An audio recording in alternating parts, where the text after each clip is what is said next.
We're just 2 days into the official start of summer, and it's already off to a devastating start for us. Roswell police confirming today a 2-year-old toddler died this weekend after drowning in an apartment pool. First responders, they were rushing to the clubhouse at the complex right off of Harbor Landing Sunday. They tried performing CPR on the 2-year-old Axel Delgado and rushed him to the hospital. Sadly, he died yesterday. His death comes just days after 2 5-year-old twin sisters here from Atlanta drowned in a Florida rental pool. And with summer barely underway for us, it's already a devastating wave of water tragedies here in Georgia. But having fun in the sun, it doesn't have to turn into a tragedy for yourself if you play it safe. Our Monique John is here with me in the studio right now. Okay, Monique, there's some really simple and important reminders that families can keep in mind here. Walk us through what we need to know when we're in or on the water.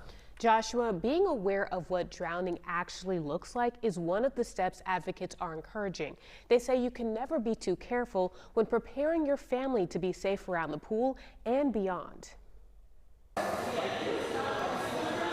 Courtney Christie has been bringing her 5-year-old son, Liam, here to the Swimmerman Swim School in Midtown for lessons since he was a baby. She says stories like that of the 2-year-old that drowned Sunday in a Roswell pool disturb her. I feel like those are like the horror stories as a parent, especially a new and young parent that you hear about. And those are definite fears that I have because it just takes a moment for them to accidentally go in the water and you're not going to hear anything. It is not like how you see it on TV at all. It is oftentimes extremely quiet and there's no splashes, there's no one above the water saying, "Help me." What it is quite literally a struggle right under the surface of the water.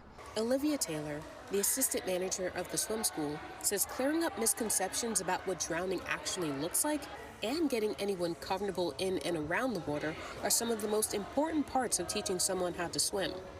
The Georgia Department of Public Health reports that from 2020 to 2024, drowning was the second leading cause of death for children between 1 and 4. Taylor encourages parents or guardians to not only supervise, but get in the water with kids. It doesn't really matter your age or your height or anything like that. You can still be a victim to water and drowning. And some other water safety tactics? Walking feet when they're around the pool. One of the first things, even when they were babies, was learning how to crawl along the edge and learning also how to climb out of the pool. Leg, arm, arm. Water safety advocates also encourage anyone who has a pool to use safety equipment, like having a physical barrier around the pool, and to avoid leaving toys in and around pools that can lure people in.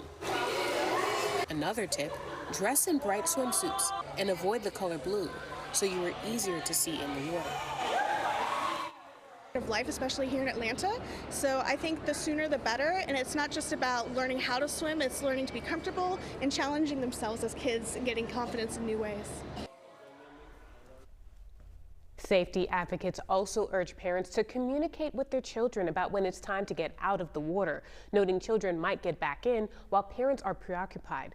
There are too many opportunities for something to go wrong and for someone to get hurt or worse. That was a really fantastic idea there, not leaving toys by the pool. Absolutely. I never thought of that Never before. thought about that. It's so simple to do too. Thank you very much, Monique.